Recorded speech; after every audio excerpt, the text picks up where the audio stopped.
I'm Vanessa Lowe, and you're listening to Nocturne.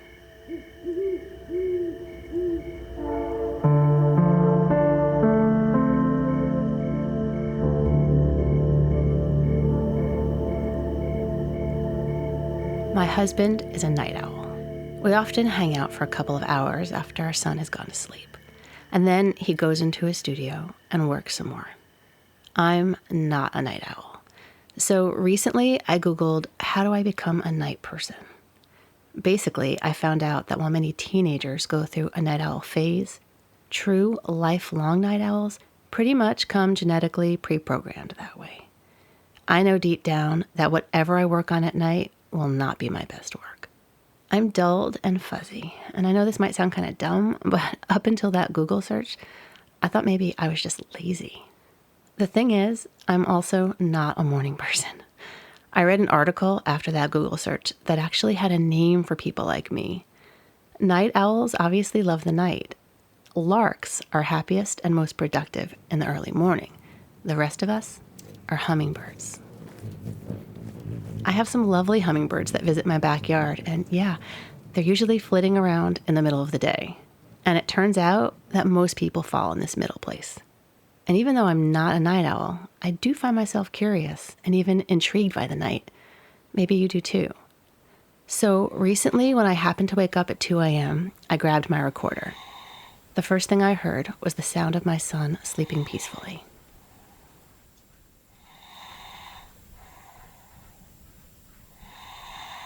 I don't usually get up at 2 o'clock in the morning on purpose. But this episode is about why I decided to do an ongoing podcast about the night. I'm going to walk around my house and see how things feel.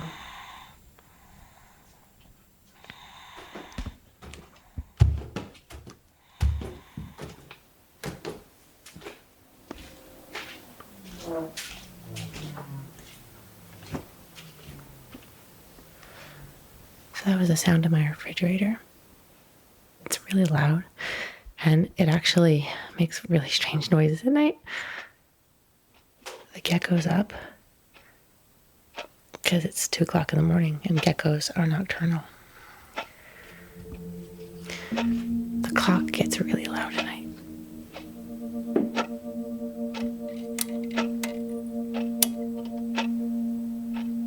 So I just turned on the light, and it feels too light, but if I left the lights off, I think it would feel too dark.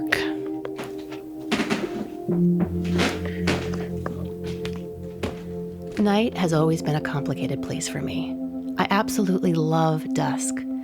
People start coming back home to each other, and houses seem to glow from the inside. It's lovely. The earth seems to spin progressively more slowly until the weight of stillness settles in. And here's where I start to have a problem.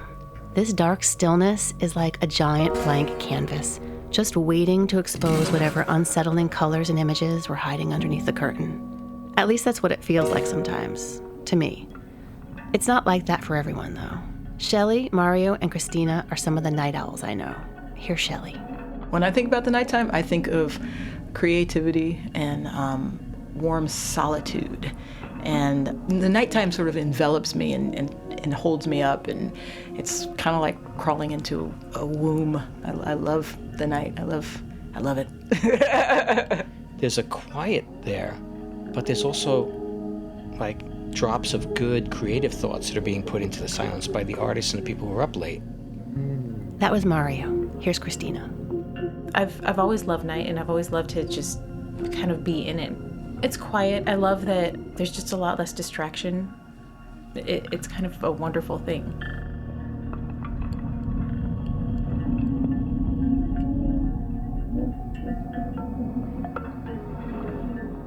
So, I'm sitting in the living room at night. It's a place where I usually feel really comfortable and cozy. But right now, it feels kind of just empty. I'm looking out the window and I see these big street lamps. This white, kind of harsh, garish light. And it's not very inviting.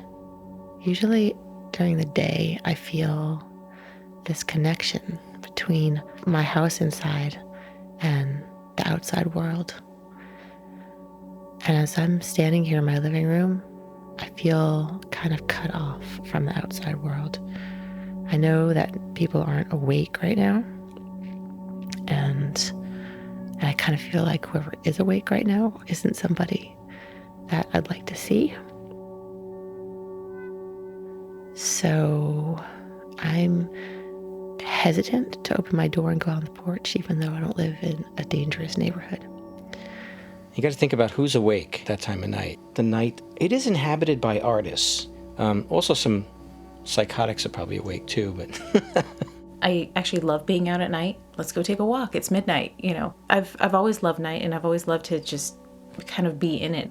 Once you're out at night, it's kind of cool and moist, especially around here, and lovely. So I'm hesitant to open my door and go on the porch. I'm going to do that right now.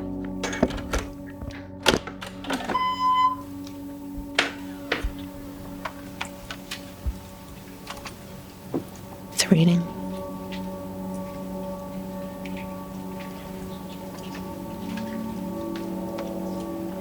There are so many shadows. The street is full of shadows. The porch has hidden places. There are no cars. I don't see any people. It doesn't feel comfortable to me.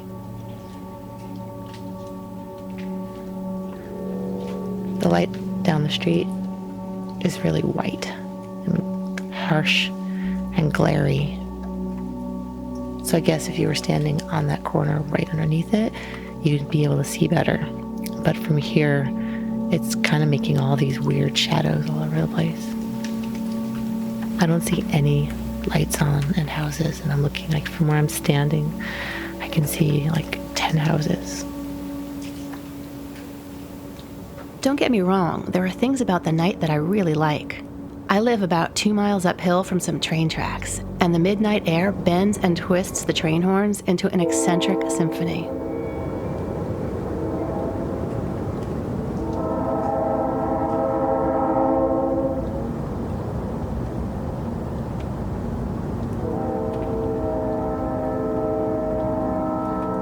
Cats do crazy things at night. The other night, some neighborhood cats were making those noises they make when they're either getting ready to fight or get frisky. And it was like someone was holding a microphone up so everyone in the neighborhood could hear. It was kind of cool.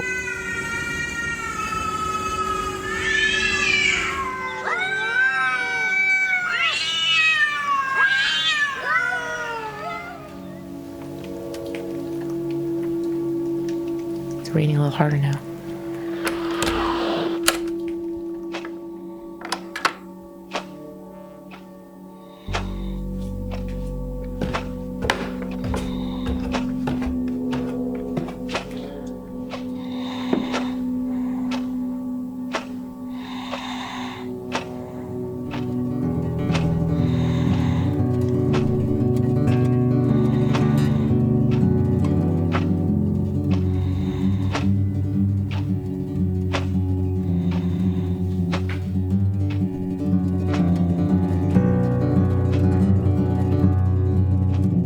Night can be like a funhouse mirror for what's inside of us. Sometimes it's sparkling or euphoric or meditative.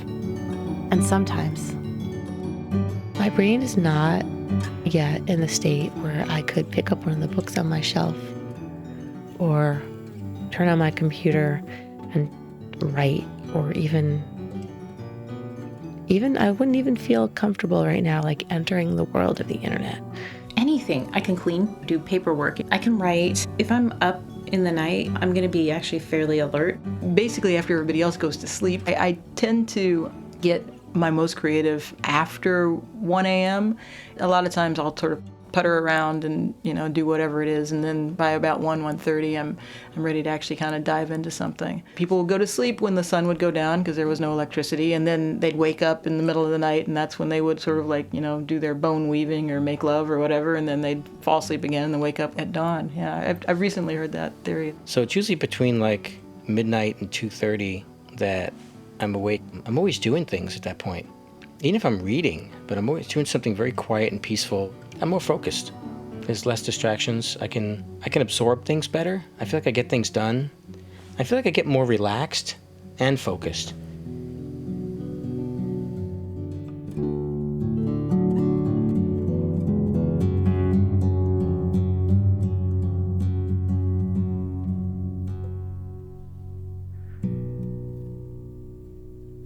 So I could do something right now. I mean, I could watch a movie, but I don't want to do that. I feel like I'm sort of in limbo. The only thing I can imagine doing that I would want to do right now is have a conversation with someone I'm close to. Like my husband. If Kent were up, I'd want to, I could imagine making a cup of tea, and then that would make it cozy. It would be like if we were sitting on the couch next to each other talking, I could forget the night around me, or even that would make things feel, I think, a little bit more intimate and close and intense. But there's something about being up at night that's making me feel cut off, that's making me feel a little lonely, a little alone. This is really personal. Maybe I just need better lighting in my house, softer lighting.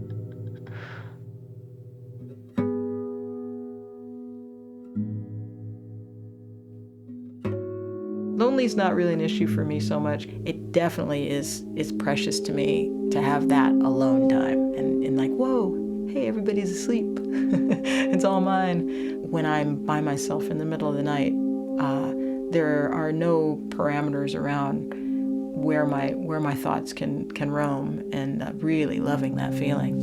I'm almost more prone to loneliness when there are a lot of people around. I love wandering around spaces when everybody else is asleep, glorying in the contrast of the space. Sort of helps me be present, I think, to sort of realize, okay, well, maybe during the day everything feels like this, but then 12 hours later in the middle of the night it feels like this, and it's still the same place, but it's such a different feeling.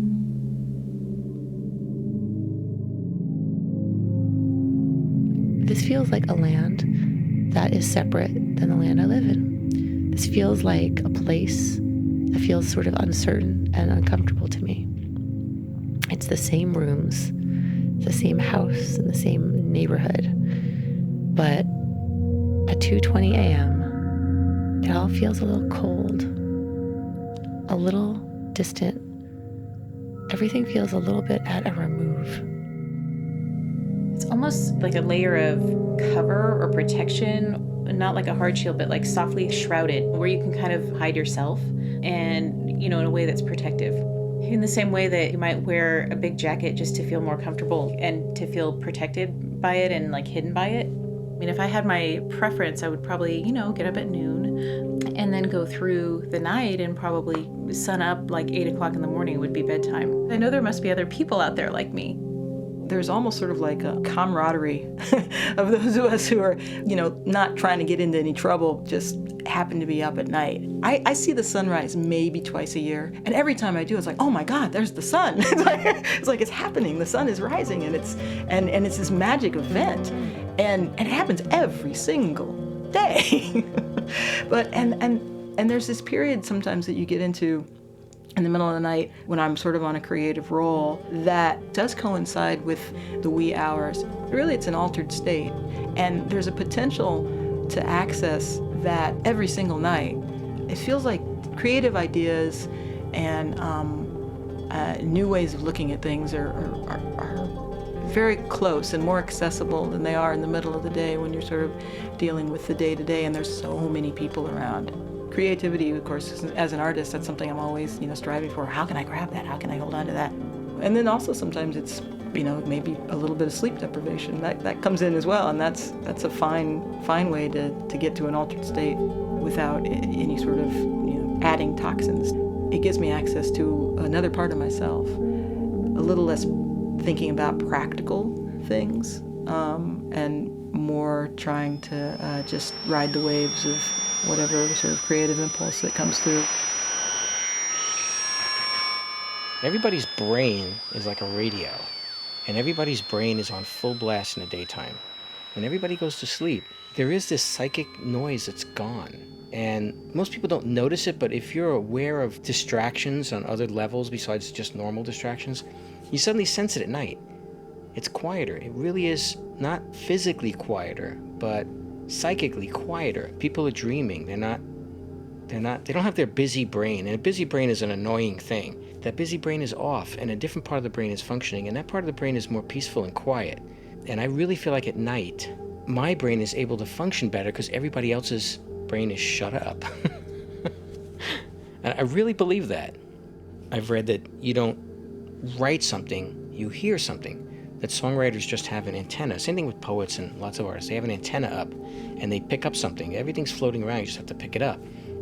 And you're also throwing little pieces up in the air too, so other artists can, what is it? It's like an open exchange or something, and everybody can pick and put things together from that. It's like there's pieces of a puzzle floating around, but there's also static flowing around at daytime, and at night most of the static goes away and just those cool pieces are together. And it's with everything. Physicists, mathematicians, everybody finds stuff then because they don't have all the other distractions getting in the way. So I see night like that.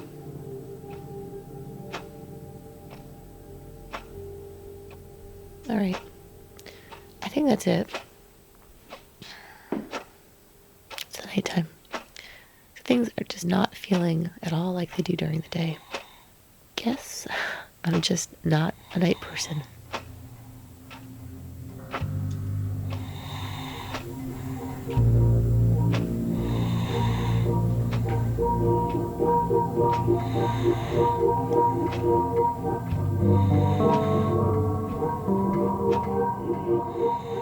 Oftentimes, we're uneasy about things that we're not familiar with or don't understand.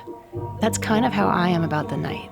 Sure, I've had some great nights, but it's not my home, the realm that I seek out or feel most comfortable in. And maybe the emptiness I experience at night is really the lack of static, as my friend Mario put it.